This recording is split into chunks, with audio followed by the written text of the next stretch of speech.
نحمده ونصلي على رسوله الكريم أما بعد فأعوذ بالله من الشيطان الرجيم بسم الله الرحمن الرحيم قد أفلح المؤمنون الذين هم في صلاتهم خاشعون والذين هم عن اللغو معرضون صدق الله مولانا العلی العظیم۔ مجھے محترم بزرگوں اور دوستوں اور قابل قدر عزیز نوجوانوں، اللہ رب العزت کا بے انتہا کرم اور فضل ہے کہ اس نے ہم سب کو ایمان والا بنایا، اور ایمان والا بنا کر ہمارے اوپر بہت ساری ذمہ داریاں بھی عائد کی ہیں کہ ہم ایمان والے ہیں، ہمیں کیا کام کرنے ہیں اور کیا کام نہیں کرنے۔ یعنی ایمان والا اور غیر ایمان والے میں امتیاز رکھا ہے، فرق رکھا ہے کہ ایمان والا جو ہوگا وہ صرف اللہ کے سامنے جھکے گا، اور غیر ایمان والا اللہ کے علاوہ نہ جانے کس کس کے سامنے جھکتا ہے۔ اس لیے ایمان والے اور غیر ایمان والے میں ایک امتیاز اور ایک فرق ہے۔ الحمدللہ کہ ہم سب ایمان والے ہیں، اللہ نے ہم سب کو ایمان کی دولت سے نوازا ہے۔ ایمان ہمیں مل گیا، اللہ تعالیٰ نے ہمیں دنیا میں ہی بھیج دیا۔ اب ہمیں اس دنیا میں رہ کر کرنا کیا ہے؟ اس دنیا میں رہ کر کرنا کیا ہے؟ آیا ہم اپنے وقت کو برباد کر دیں یا اپنے وقت کو قیمتی بنا لیں؟ ہم اپنے وقت کو برباد کر دیں گے اگر ہم وقت تو گزرتا رہے گا، ہم وقت کو کام میں لے آئیں تب بھی گزر جائے گا، اور وقت کو ہم کسی اور کام میں لگا دیں وقت تب بھی گزر جائے گا۔ اچھے کاموں میں لگائیں وقت تب بھی گزر جائے گا، اور فضول کاموں میں، بیکار کاموں میں، بے فائدہ کاموں میں لگائیں وقت تب بھی گزر جائے گا۔ لیکن آج کل کا ماحول یہ ہے کہ انسان اچھے کاموں کو چھوڑ کر غلط کام کی طرف جلدی جاتا ہے، اچھے کاموں کو چھوڑ کر غلط کام کی طرف جلدی جاتا ہے۔ اگر کسی انسان کو اچھی بات سمجھائی جائے، دین کی بات سمجھائی جائے، ایمان کی بات سمجھائی جائے تو وہ اس بات کو بہت دیر میں سمجھتا ہے، لیکن اگر اسے غلط چیز سمجھائی جائے جس کا آخرت کے اعتبار سے کوئی فائدہ نہیں ہے تو انسان اس کام کو بہت جلدی سمجھ لیتا ہے، اس بات کو بہت جلدی سمجھ لیتا ہے، کیونکہ اسے اس وقت دنیا میں اس کا فائدہ دکھتا ہے۔ اور دین کا فائدہ کہاں ہوگا؟ دین کا فائدہ دنیا میں بھی ہوگا اور آخرت میں بھی ہوگا۔ اب ہمیں خود فیصلہ کرنا ہے کہ ہمیں کون سا فائدہ چاہیے، دین کا چاہیے، دنیا کا چاہیے۔ دنیا کا فائدہ کیا ہے؟ دنیا کا فائدہ وقتی فائدہ ہوتا ہے، ہم نے پیسہ کما لیا، ہم نے کھا لیا، ہم مر جائیں گے، اس کے بعد وہ پیسہ ہمارے کوئی کام آنے والا نہیں۔ لیکن اگر ہم نے دین سیکھ لیا، ہم نے نماز پڑھی، قرآن پڑھنا سیکھ لیا، اچھے کام کرے، تو وہ کام جو ہم نے اچھے کرے ہیں، نماز پڑھی، روزہ رکھا، قرآن پڑھی، وہ سب ہماری زندگی میں بھی کام آئیں گے اور مرنے کے بعد آخرت میں بھی کام آئیں گے، مرنے کے بعد آخرت میں بھی کام آئیں گے۔ کہ جب اللہ کے سامنے ہماری حاضری ہوگی، جب اللہ کے سامنے ہم پیش کیے جائیں گے تو اس وقت ہم کہہ تو سکتے ہیں کہ اللہ ہم نے نماز پڑھی تھی، ہم نے قرآن بھی پڑھا تھا، ہم نے روزے بھی رکھے تھے۔ ہم اللہ سے اس وقت یہ تو نہیں کہیں گے کہ ہم نے دنیا کمائی تھی۔ اللہ تو دین کے بارے میں پوچھے گا کہ تم نے دین کتنا کمایا، علم کتنا حاصل کیا، نماز کتنی پڑھی، قرآن کتنا پڑھا، روزہ کتنے رکھے۔ اس وقت اگر اس وقت ہم دنیا میں یہ سارے کام کر کر گئے ہوں گے تو اس وقت ہم اللہ کے سامنے کھڑے ہو کر اللہ کے سامنے ہمارے سے سوالات ہوں گے تو ہم کہہ سکتے ہیں کہ ہم نے نماز پڑھی تھی، روزہ رکھا تھا، قرآن پڑھی تھی، اچھے کام کیے تھے۔ اگر ہم نے وہ کام نہیں کیے ہوں گے تو ہم اللہ کے سامنے کچھ نہیں کہہ سکیں گے۔ اللہ کے سامنے ہم چپ چاپ کھڑے رہیں گے، اور پھر ہمارے ساتھ کیا ہوگا؟ ہمیں جہنم میں ڈال دیا جائے گا۔ ہمیں کہاں ڈال دیا جائے گا؟ جہنم میں ڈال دیا جائے گا۔ اور جہنم کس کا ٹھکانہ ہے؟ ایمان والوں کا ٹھکانہ کیا ہے؟ ایمان والوں کا ٹھکانہ تو جنت۔ ایمان والوں کا ٹھکانہ کیا ہے؟ جنت ہے، جس کو اللہ نے قرآن میں کہا ان اللہ اشتری من المؤمنین انفسهم واموالهم بان لهم الجنہ، کہ اللہ تعالیٰ نے مومنین کی مال کے بدلے میں اور جان کے بدلے میں جنت کو خرید لیا۔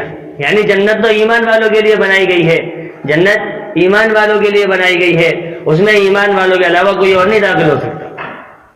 جنت میں صرف اور صرف کون جائے گا؟ ایمان والا جائے گا۔ لیکن ایمان والا جائے گا کب؟ جب وہ اچھے کام اس دنیا میں کر جائے گا۔ اب کل نیا سال شروع ہونے والا ہے، انگریزی مہینے کے اعتبار سے ایک نیا سال شروع ہوگا. اس میں ہم دیکھیں گے, آپ لوگ خود دیکھیں گے کہ ہمارے مسلمان نوجوان طبقہ اس نئے سال کو اپریشیٹ کرے گا, بہت زیادہ خوشی منائے گا, ایک نئے سال کی خوشی منائے گا. حالانکہ ہم اسلام ایمان والے ہیں, ہمارا نیا سال تو اسلامی سال ہونا چاہیے. ہمارا نیا سال تو اسلامی سال ہوتا ہے. یہ تو انگریزوں کا طریقہ ہے, غیروں کا طریقہ ہے کہ وہ ہندی والے انگریزی سال کو مبارکباد پیش کرتے ہیں, سب کچھ کرتے ہیں. ہمارا طریقہ یہ نہیں ہے, بلکہ ہمارا نیا سال کہاں شروع ہوتا ہے؟ اسلامی مہینوں کے اعتبار سے ہمارا نیا سال شروع ہوتا ہے محرم الحرام پر. لیکن ہم کب جنوری آئے گی تو سب لوگ پارٹیاں کر رہے ہوں گے, خوشی منا رہے ہوں گے, ڈی جے بج رہے ہوں گے, سب لوگ ایک دوسرے کو مبارکباد دے رہے ہوں گے کہ نیا سال مبارک ہو, نیا سال مبارک ہو. میرے پیارو, ہمیں اس دنیا میں اس لیے نہیں بھیجا گیا کہ ہم اس نئے سال کی مبارکباد دیتے رہیں, بلکہ نیا سال جو آتا ہے وہ خوشی منانے کے لیے نہیں آتا, بلکہ غمی منانے کے لیے آتا ہے کہ نیا سال آیا ہے, ہماری زندگی کا ایک سال کم ہو گئے, ہم اللہ کے اور قریب ہو گئے, ہم موت کے اور قریب ہو گئے. مثال کے طور پر ہم 50 سال دنیا میں زندہ رہتے, ایک سال گزر گیا تو ہمیں 49 سال بچے, یا 2 سال گزر گئے تو ہمیں 48 سال بچے. اس میں خوشی منانے کی کیا بات ہے؟ بلکہ ہمیں تو غم ہونا چاہیے کہ ہماری زندگی کے 2 سال کم ہو گئے. لیکن لوگ اس چیز کو بہت خوشی کے ساتھ منائیں گے, پارٹیاں کریں گے, ڈی جے بجائیں گے, گانے بجائیں گے, بہت خوشی کا ماحول ہوتا ہے. جیسے گھر میں شادی ہوتی ہے تو کتنی خوشی کا ماحول ہوتا ہے, اس طرح گھر پہ جب عید ہوتی ہے کتنا خوشی کا ماحول ہوتا ہے. لیکن کل کے دن اتنی خوشی ہوگی کہ آپ دیکھیں گے, اس کا اندازہ نہیں لگایا جا سکتا. مسلمانوں کی خوشی کے دن کیا ہے؟ عید اور بقرہ عید. مسلمانوں کی خوشی کے دن کیا ہے؟ عید اور بقرہ عید. یہ سارے تو فالتو کام ہیں, یہ سارے بے فائدہ کام ہے, اس سے کوئی فائدہ ہونے والا نہیں. اس سے دنیا کا بھی کوئی فائدہ نہیں ہے اور آخرت کا بھی کوئی فائدہ نہیں ہے. ہمیں کون سے کام کرنے ہیں؟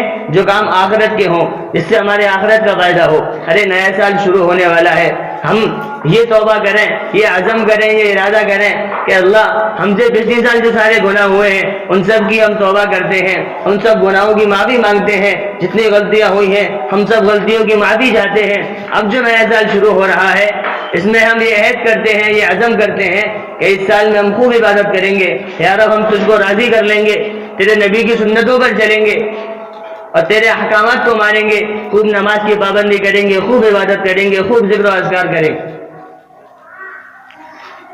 ہونا تو یہ چاہیے تھا, لیکن مجھے خوشی کا ماحول ہے, خوشی کا موقع ہے, اور سب کے سب اسی میں لگ جائیں گے.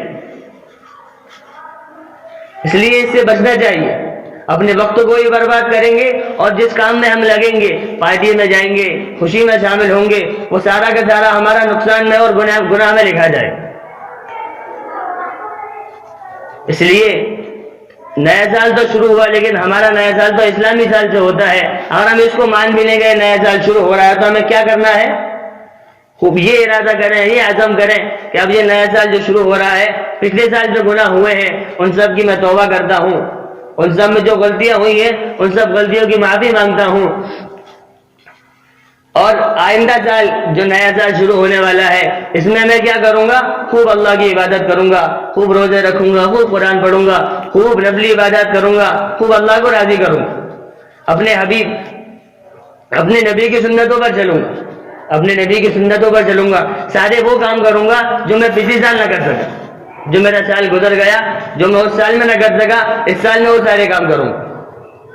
اور پھر یہ عہد کریں کہ اب جب تک میری زندگی رہے گی, جب تک میں یہ سارے کام کرتا رہوں.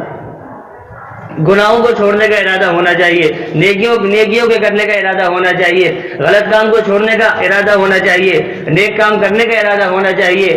پہلے میرے ساتھ کسی کی دشمنی تھی, اب میں کسی کی دشمنی رکھوں گا, سب سے محبت کے ساتھ بات کروں گا, سب سے محبت کے ساتھ پیش آؤں گا. یہ ارادہ ہمارا ہونا چاہیے.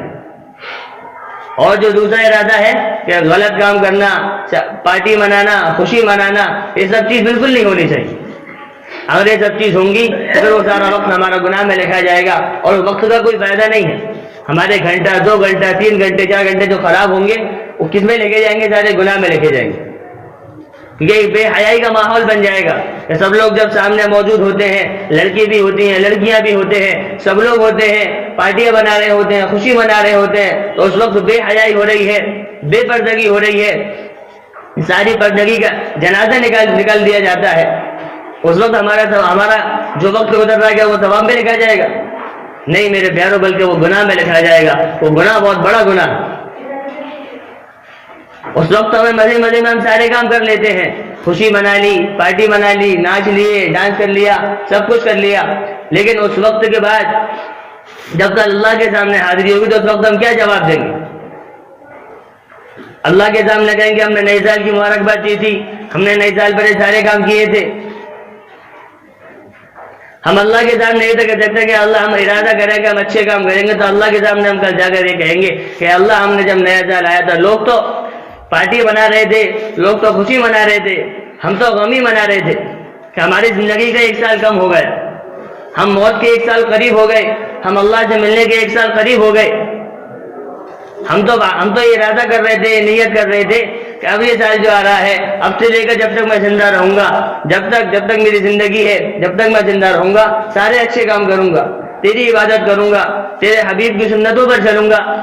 جتنی سنتیں میں نے چھوڑ دی، جتنی تیرے حبیب کی سنتوں کو میں نے پامال کیا ہے، برباد کیا ہے، تیرے حبیب کی سنتیں میری آنکھوں کے سامنے بگڑتی نہیں، مجھے کوئی فرق نہیں پڑا.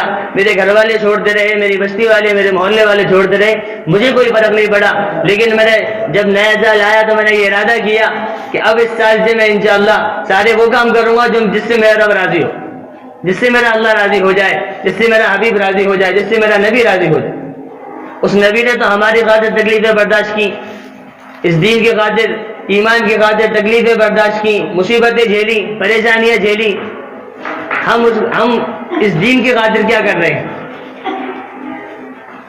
ہم تو غلط کاموں میں ان کا حصہ اور بن جاتے ہیں، انہیں روکنا تو بہت دور، ان کا حصہ اور بن جاتے ہیں، ان کے لیے زیب و زینت بن جاتے ہیں. جب وہ غلط کام کرتے ہیں تو ہم بھی ان کا ساتھ دینے لگ جاتے ہیں. جب ہم بھی ساتھ دیں گے تو پھر لوگ کیا سمجھیں گے کہ یہ کوئی غلط کام نہیں بلکہ اچھا کام ہے. اس لیے مسلمانوں، ہمیں چاہیے کہ ہم غلط کاموں سے رک جائیں، غلط کاموں سے باز آ جائیں، اپنے وقت کو قیمتی بنا لیں. جو وقت گزر جاتا ہے وہ لوٹ کر نہیں آتا، جو وقت گزر جاتا ہے وہ لوٹ کر نہیں آتا. اس لیے اپنے وقت کو قیمتی بنائیں. جو غلطیاں ہوئی ہیں ان غلطیوں کی معافی مانگ کر، اللہ کے سامنے رو کر، اللہ کے سامنے گڑ گڑا کر رو کر، 2 رکعت نفل نماز پڑھ کر اللہ کے سامنے خوب رو کر معافی مانگے کہ اللہ ہم سے جو گناہ ہوا، ہماری زندگی جو گزر گئی، غفلت میں گزر گئی، ہم اس کی توبہ کرتے ہیں، معافی چاہتے ہیں. یا اللہ تو ہمیں معاف کر دے. اب آج سے میں یہ عہد کرتا ہوں کہ اب جتنی بھی زندگی میری باقی ہے، جب تک میں اس دنیا میں زندہ رہوں گا، خوب اچھے کام کروں گا، خوب نماز پڑھوں گا، جو سارے وہ کام کروں گا جس سے تو راضی ہو، سارے وہ کام کروں گا جس سے تو راضی ہو، جس سے تو راضی ہو. اور سارے ان کاموں سے بات کرتا ہوں، سارے ان کاموں سے بات رہوں گا، سارے ان کاموں سے توبہ کروں گا جس سے تو ناراض ہوتا ہے، جس سے تیرے حبیب کی دل کو ٹھیس پہنچتی. اگر ہم ایسا کریں گے تو ہم کامیاب ہونے والے ہیں. قرآن نے کہا قد افلح المؤمنون، ان کے ایمان والے کامیاب ہیں. ہم کریں گے تبھی کامیاب ہوں گے، اور نہیں کریں گے تو پھر ہم ناکام رہیں گے، دنیا میں بھی ناکام رہیں گے اور آخرت میں بھی ناکام رہیں گے. کریں گے نا انشاءاللہ. اللہ تعالیٰ سنت نہ پڑھنا سنت